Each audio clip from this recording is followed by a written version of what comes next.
Hi guys, मेरा नाम है सुहेल खान। आपका स्वागत है मेरे यूट्यूब चैनल पे जिसका नाम है एक्सप्लोर ऑटोकेड। तो गाइस, आज मैं आपको बताऊंगा कि ऑटोकेड में जो हम टेक्सिंग करते हैं उसको करने का रीज़न क्या होता है। तो जो बहुत इंपॉर्टेंट होता है ऑटोकेड की ड्राइंगों में, तो मैंने यहाँ पर एक 2D ड्राइंग बना रखी है, आप देख सकते हैं। तो मैंने यहाँ पर अपनी हर चीज़ को इस टेक्स्ट के थ्रू एक्सप्लेन करने की कोशिश की है, जो एक आर्किटेक्ट के लिए बहुत इंपॉर्टेंट होता है कि वो रिक्वायरमेंट करता है कि मैं जो आप जो उनके लिए ड्राइंग करें, तो वो आप अपनी हर चीज़ को टेक्स्ट के थ्रू एक्सप्लेन करने की कोशिश करें। तो इसलिए इस टेक्स्ट को एक्सप्लेन किया जाता है। तो आप देख सकते हैं मैंने हर चीज़ को यहाँ पर एक्सप्लेन किया है अपनी लैंग्वेज में, कि मैंने कौन सी चीज़ को कितने साइज में बनाया है, किस तरह बनाया है। तो यहाँ पर आप देख सकते हैं आयरन गेट बना हुआ है, ये ओपन एरिया है, ये प्रोजेक्शन है। अब जैसे डोर बने हुए हैं तो मैंने डी बना रखा है, जो इससे छोटा डोर है वो D1 के नाम से दिया है मैंने। तो इसी तरह ये हम इसमें टेक्सिंग कर तो देते हैं, बट क्या होता है जब हम आर्किटेक्ट को ड्राइंग देते हैं तो वो इस चीज़ को नहीं समझ पाता है कि D1 क्या है, D2 क्या है। ये विंडो भी है, जैसे विंडो का होता है तो विंडो W1 होता है, W2 होता है।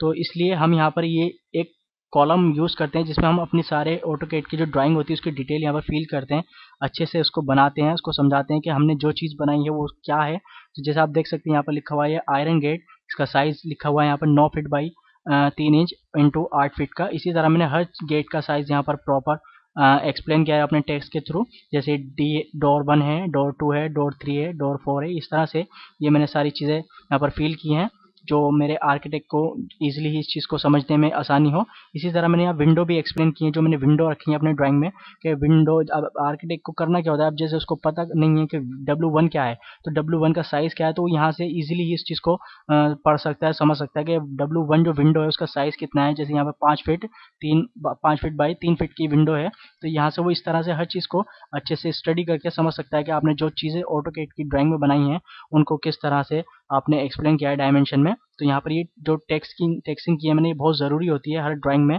चाहे आप छोटी ड्राइंग कर रहे हो या बड़ी कर रहे हो, आपको अपने ड्राइंग की प्रॉपर डिटेल यहाँ पर फिल करनी ज़रूरी होती है।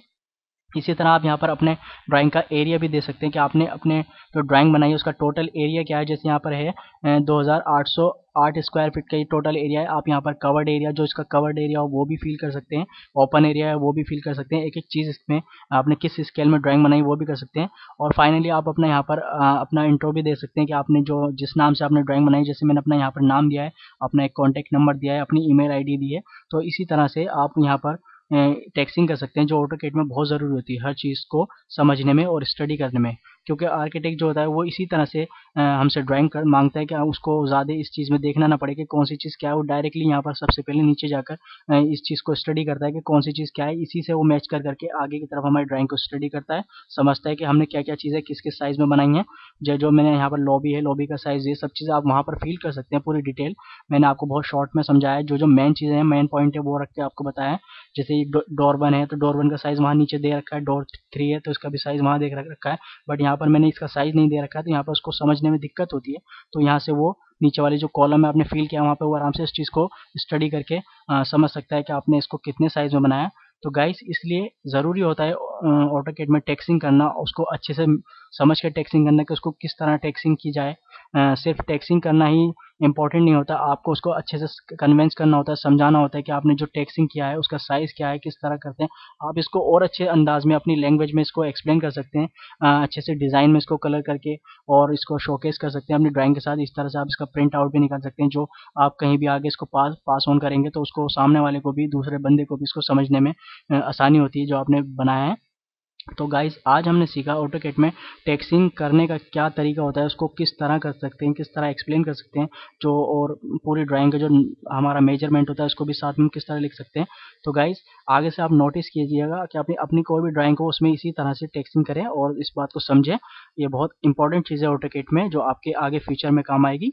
तो मैं आगे भी आपके लिए नई नई चीज़ें पेश करता रहूँगा। तो मुझसे जुड़े रहने के लिए, मुझे फॉलो करने के लिए सब्सक्राइब करें मेरा YouTube channel. All the best, खुश रहें एंड बाय बाय।